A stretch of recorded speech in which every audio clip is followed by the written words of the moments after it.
बुबा एगो कहानी कही दे। बुबा एगो कहानी कही दे। केकर लिखल कहानी लागे? चितरंजन महतो चित्रा। बुबा एगो कहानी कही दे, कहानी की संदेश है। बुबा एगो कहानी कही दे, कहानिये की संदेश है। आँख मूंद के केकरा नकल ना करा, बेसी मौज और दिखावा ना करा, आर्जन ले बेसी खर्च ना करा, ई सब है।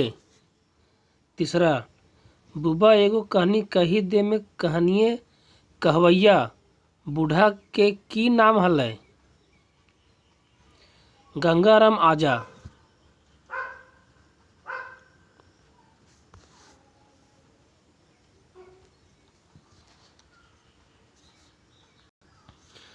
बुबा एगो कहानी कही दे में कौन पात्र कहानिये कहे लागल है?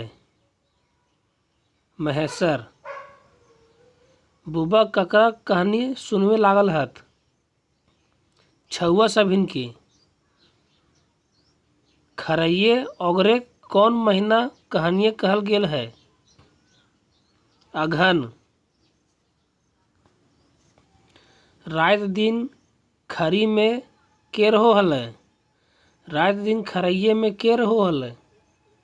गंगाराम। बुबा एगो कहानी कही दे में कहानी कहो है। बुबा एगो कहानी कही दे में कहानी के कहो है? बुबा और गंगाराम। क्वेश्चन 9, गंगाराम कौन कहानी सुनावल? गाँवेक डूबेक। क्वेश्चन 10, बुबा एगो कहानी कही दे, कहानिये राजा रजवाड़ा केकर अधीन है? बुबा एगो कहानी कही दे, कहानिये राजा रजवाड़ा केकर अधीन भई गेल? औरंगजेब के। अंग्रेजेक। एके आसे पासे कईगो किसाने खरै सटले रहल हलै? 4 गो 6 गो।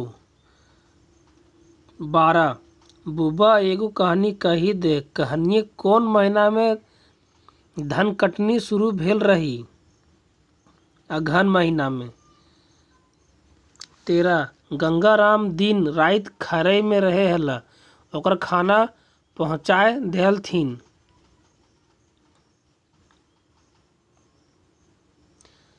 दिने ओकर बहू पुतह कलवा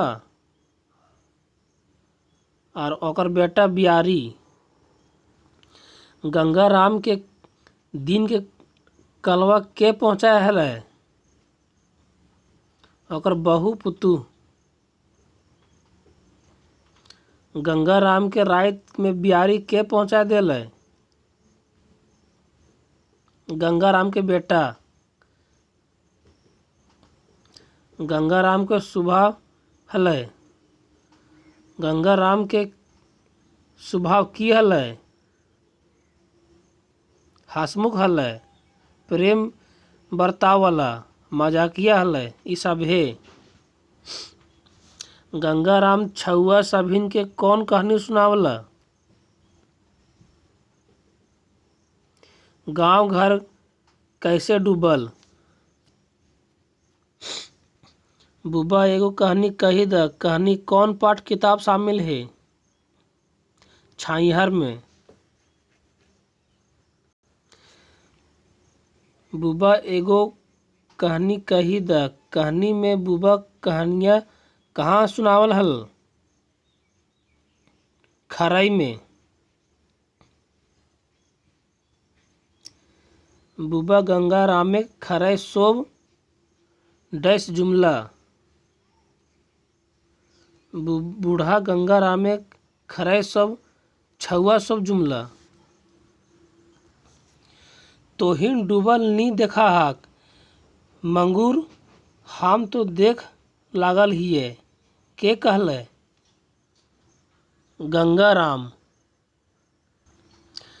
अंग्रेज कर शासन काले अंग्रेज के मालगुजारी कौन देला? राजा रजवाड़ा। राजा रजवाड़ा मालगुजारी केकर हाथे ले हल?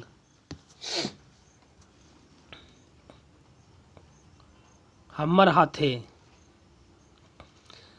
रईत के मालगुजारी कौन ले हल? जमींदार। मालगुजारी वसूल करे ले गांवे गांवे राखल जा हलय।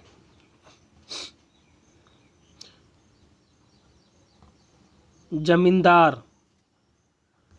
बुबा एगो कहानी कही द। कहानी केकर खूबे मनमानी चले हलय? जमींदार के। जमींदार खातिर जोगाड़ में के रहे हला? गौड़ायत और चौकीदार। Question number 28। क्वेश्चन नंबर 28 में सभी सही है, कोई गलत नहीं है। भदुआगढ़ कर जमींदारी रहत के? दीनानाथ भंडारी। ढेपचुर टाइंड कर जमींदार रहत? सहजदेव चौधरी। बागलता कर जमींदारी के रहत?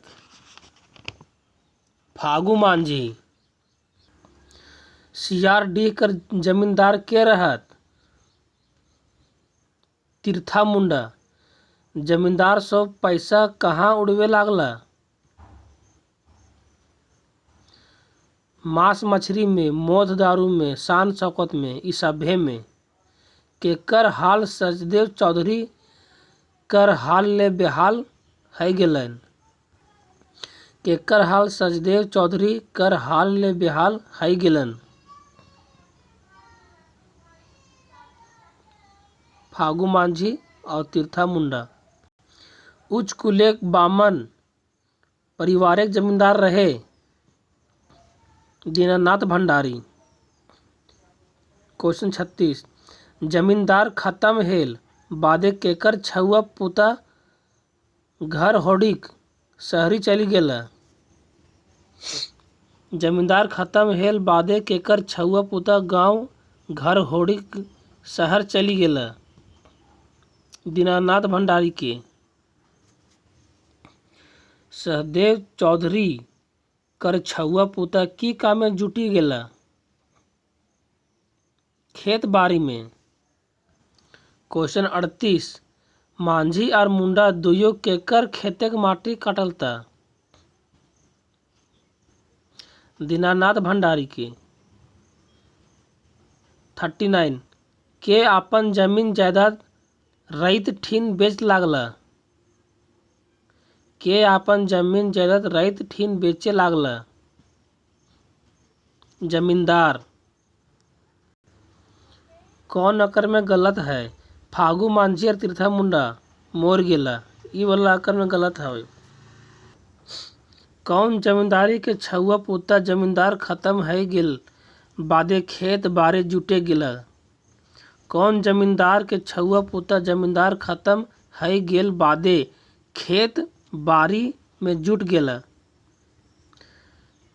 सचदेव चौधरी।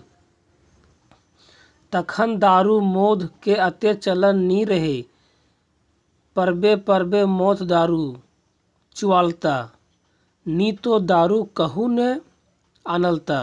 कौन पर्व के बात करल गेल है? सोहराय और करम पर्व की।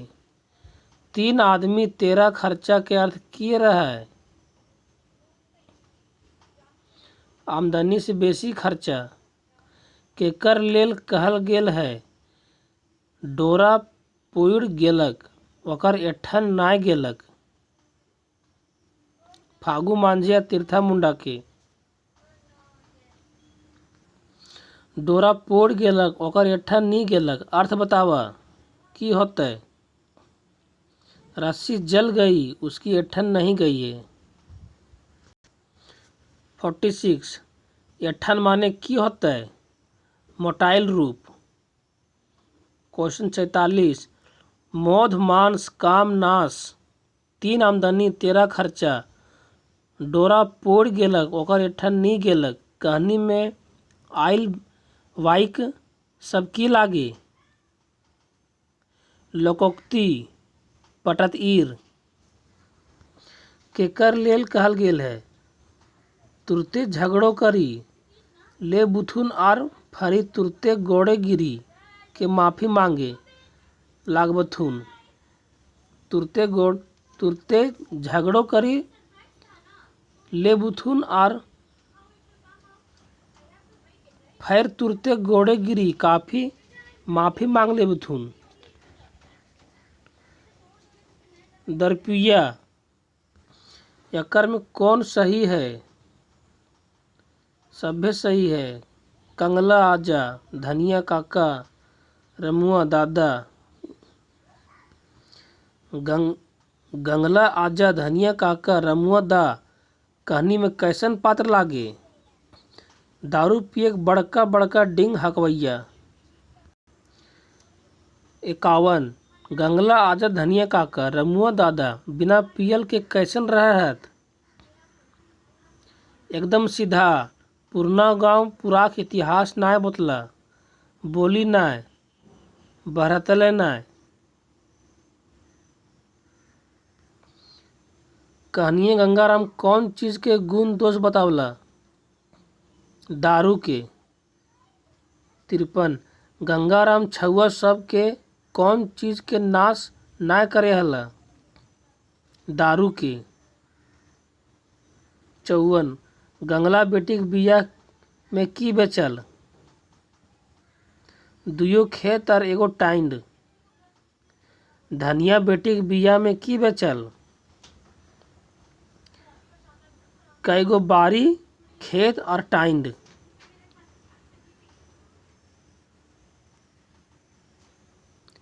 56 रमुआ दा दुयो बेटी के बियाह में की बेचल। दुयो खेत एगो सड़क धार कर टाइंड और पानी पटवे के पंप।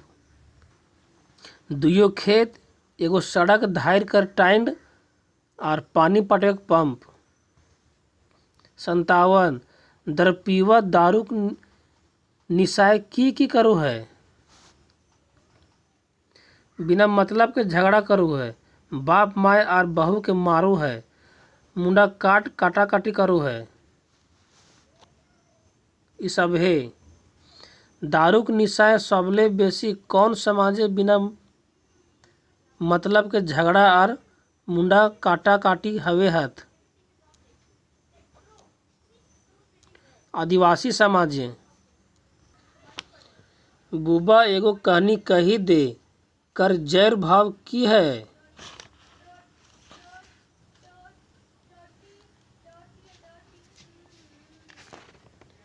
दारू धारे के नाश कर मूल कारण झगड़ा के सबले बोड़ कारण दारू दरपुयक वर्णन ई सब है।